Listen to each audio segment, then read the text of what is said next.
Okay, question 32, factorise. Now you notice I've put title factorise in quadratics. This is a quadratic, we need factorise.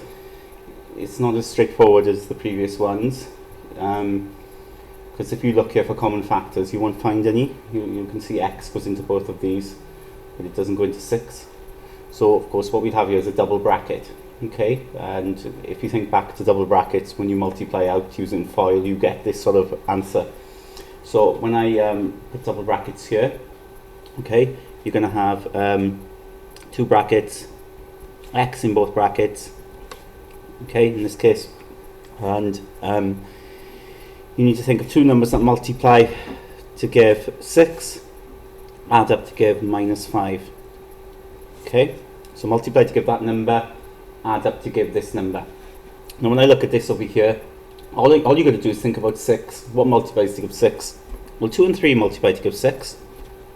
2 and 3 multiply to give 6. And then you need to ask, can I get -5 from 2 and 3? And of course you can. If you make them both minuses, so -2, -3. So these two numbers then, being both minuses, they multiply to give 6, and they actually add up. -2 -3 adds up to give -5. So you place them in there, and there's your answer. Factorise this one, same again, multiply this time to give 10, add up to give -7. Okay, so you start off with two brackets, two numbers that multiply to give 10, well, 5 and 2 of course. You want them to add up to give -7. Well, if they're both minuses, that will add up to give -7. If you add these two, it comes to -7. When you multiply them, you get 10. So -5, -2. Same again over here, okay, just a bit of practice with these, x in both of them. This time they have to multiply to give -14, add to give -5. Okay, so again, two numbers, keep it simple. We've got 7 and 2, haven't we? We've got 7 and 2. They both multiply to give 14. Okay, don't worry that it's -14, don't worry about that for a minute. Just 14 we want to focus on. They multiply to give 14. We want it to add to give -5.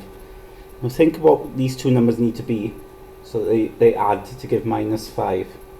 Of course, if we make it -7 and then add 2, that will give you -5. Yeah? So we need -7 and +2. And when you multiply these, of course, then you will get -14. So -7, add 2. Okay, when you've got a number in front of the x squared, there's a little bit more work involved. That's why there's a few more lines. The multiply add thing applies again, but if you remember the method we used in class, when you do a bracket this time, because there's a 6 in front of the x squared, you write 6x in both brackets. Okay, and of course it's a little bit more complicated because this time you're not going to say that it multiplies to give this. If you remember, you have to multiply the number in front here by 25. So 6 times 25 is 150, so -150. But the same thing again, as we've done before, they still have to add up to give that number, right? It's always that case, add up to give 5. Now, you need to think of two numbers that multiply to give 150, add up to give 5. If you think about 150, 15 times 10, of course, that's 1. Okay, and you know, that's easy, really, to see that it multiplies to give that. And of course, yeah, we can get 5 from there, can't we? Okay, if we make that a minus, those two will add up to give 5. Multiply to give -150 because you've got a plus there and a minus here. Okay, so +15 minus 10. We're still not quite done. Don't forget, we multiplied by 6 at the start. Well, now you have to pay back, so you have to divide by 6.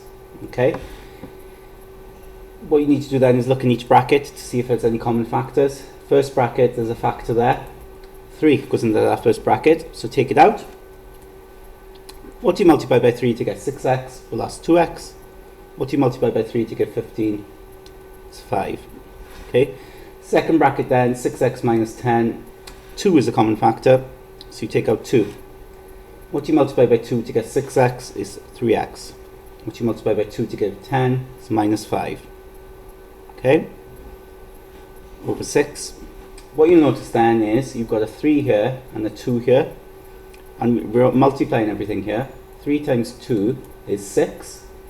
Divide by that 6, they cancel. So you're left with,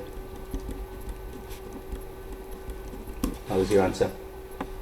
Okay, down to 36 here. Now we have a mixed sort of question here. 6x cubed minus 12x squared. Okay, this goes back to basics, because you can see quite clearly here 6 is a factor. X is a factor here as well. In fact, x squared is a factor of both of these. Okay, so x squared, and it's just one bracket. Okay, back to basics. What do you times by 6x squared to get 6x cubed? This was x. What do you times by 6x squared to get 12x squared? Minus 2, of course. Okay, this one, very simple one. You just got x squared there, so x, 2 brackets. Okay, so it's one of these quadratics. Multiply to give minus 42. Add to give that number there, which is minus 1. Okay, the two numbers you should have had are 6 and 7. Okay, and of course to add to give minus 1, that has to be a minus. So you have minus 7 plus 6. Okay, it doesn't matter what order you put these in. Bottom one, there's a little bit of work to do here, because you've got a number there, haven't you? You've got 15, so we need to write 15x in both brackets. Okay, multiply then and add. Now it's not multiply to get 14, of course, because there's a number here, so you've got to times them together. Okay, it is a calculator paper. If you work that out, you get 210, and add to give 31. Okay, now the two numbers actually come quite quickly, because if you think 210 is 21 times 10, and there you go, they both add up to give 31. So plus 21 plus 10. Divide the whole thing by 15. Remember, you've got to pay back. Okay, you've got to pay back. The first bracket, you've got common factor of 3. So that'll be 5x plus 7. Second bracket, you've got a factor of 5. So that'll be 3x plus 2. All over 15. Then they cancel. 3 times 5 is 15. So that cancels with that, and you're left with your answer. Okay. Number 37, x squared minus 25. You might be uncertain here about what to do. There's no common factors. There's not going to be a single bracket, and it doesn't look like a quadratic because there's no x term. But remember, we saw these where actually the x term is 0, so it's like 0x, and this actually is the difference of two squares. So if you remember the method you use, you have two brackets, because that's the square of x, that's the square of 5, so you put 5 in both brackets. One of them is a plus, one of them is a minus. Okay, if you multiply out, you see you get back to that. Same thing here with this one, same principle. Okay,